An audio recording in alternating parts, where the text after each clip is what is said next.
மாட்டியிருப்பாங்கன்னு நினைக்கிறேன். இல்லை அந்த வெண்ணி தண்ணியை மட்டும் ஊற்றிட்டு அதுக்கப்புறம் அந்த பெரிய சூடம் காமிச்சாங்களா இல்லையான்னு தெரியல. இப்போ இது வந்து தரையை திறப்பாங்கன்னு நானும் ரொம்ப நேரம் வச்சுட்டு இருந்தேன். ஆனால் நான் அதை மறந்துட்டேன்.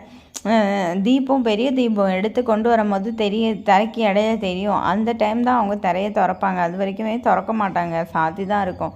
அது தெரியாமல் நான் பாட்டுக்கு சரி இப்போ திறந்துருவாங்கன்னு எடுத்துகிட்டே இருந்தேன். ஆனால் இப்போ தான் வந்து அந்த தீபத்தை எடுத்துகிட்டு வராங்களா, அதுக்கப்புறம் தான் வந்து திறப்பாங்க. சரி அப்படின்னு சொல்லிட்டு பேசாமல் இருந்தேன். இந்த இந்த லேடி இருக்குல்ல, இந்த லேடி சேலை மறைக்குது பாருங்களேன். இது இது அந்த முன்னாடி உள்ள 2 பேர், அதுக்கப்புறம் ஒருத்தர் வந்து இப்போ உட்காந்துருக்காரு பாருங்க இடையில, அவர் ரொம்ப மோசம். ஃபுல்லும் பின்னாடி இருக்கிறவங்க பார்க்கணுன்னே நினைக்க மாட்டேங்குதுங்க. இதுங்க மட்டும்தான் சாமியை உட்காந்து பார்க்குறோங்கிற மாதிரி அவர் ஃபுல்லாக மறைச்சிட்டு உட்காந்துருக்காரு. பின்னாடி இருக்கிறவங்க கொஞ்சம் நவுந்து உட்காருங்க, தெரிய மாட்டேங்குதுன்னா அவர் கேட்கவே மாட்டேங்கிறாரு. இந்த லேடி இப்போ இந்த லேடிக்கு பக்கத்தில் ஒரு பையன், மொத்தம் 1 2 3 4 5 பேரும் தான் வந்து சாமிக்கு கொடுத்துருக்கிறவங்க உபயோகாரங்களா என்னன்னு தெரியல அந்த டைமுக்கு. அதனால் அப்படி வந்து உட்காந்துருந்தாங்க.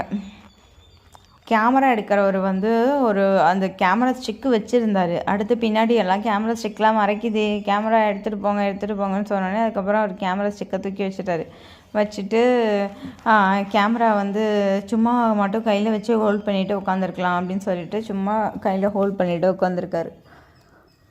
எப்படி இருக்குது பார்த்தீங்களா? காலையில் டைமு செம்ம இதாக இருந்தது. ஆனால் எனக்கு கால்வலி பின்னி எடுத்துருச்சு, பயங்கர கால்வலி. 1 மணி நேரத்துக்கு மேலே நான் அப்படியே அதே பொசிஷன்லேயே உட்காந்துருந்தது, செம்ம கால்வலி. அபயாம்பிகைக்கு முடிச்சா, அது அபயாம்பிகைங்க இருப்பாங்க, சிவனுக்கு முடிச்சாச்சா, அந்த தீபார்த்தனை முடிச்சுட்டு அடுத்து அபயாம்பிகைக்கு வந்தாச்சு. அபயாம்பிகைக்கு வந்து நெய் ஊற்றி முடிச்சுட்டாங்க. அதுக்கப்புறம் வந்து நெய் ஊற்றி முடிச்சுட்டு தான் இதை அபிஷேகம் பண்ணுறாங்களா இல்லை இந்த அபிஷேகம் பண்ணிவிட்டு நெய் ஊற்றுறாங்களான்னு தெரில.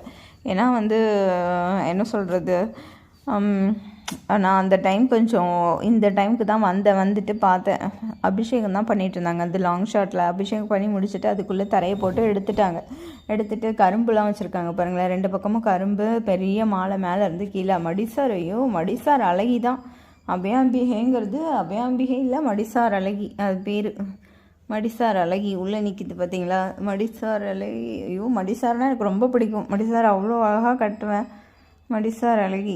தீபார்த்தனை ஃபுல்லாக முடித்த உடனே அதோட அபயாம்பிகைக்கு முடிஞ்சது. ஆனால் இந்த தடவை ரொம்ப கூட்டம். முன்னாடிலாம் அவ்வளோ கூட்டம் இருக்காது, ஏன்னா 6 மணிக்கு முன்னாடியே முடிச்சிருவாங்க. இல்லை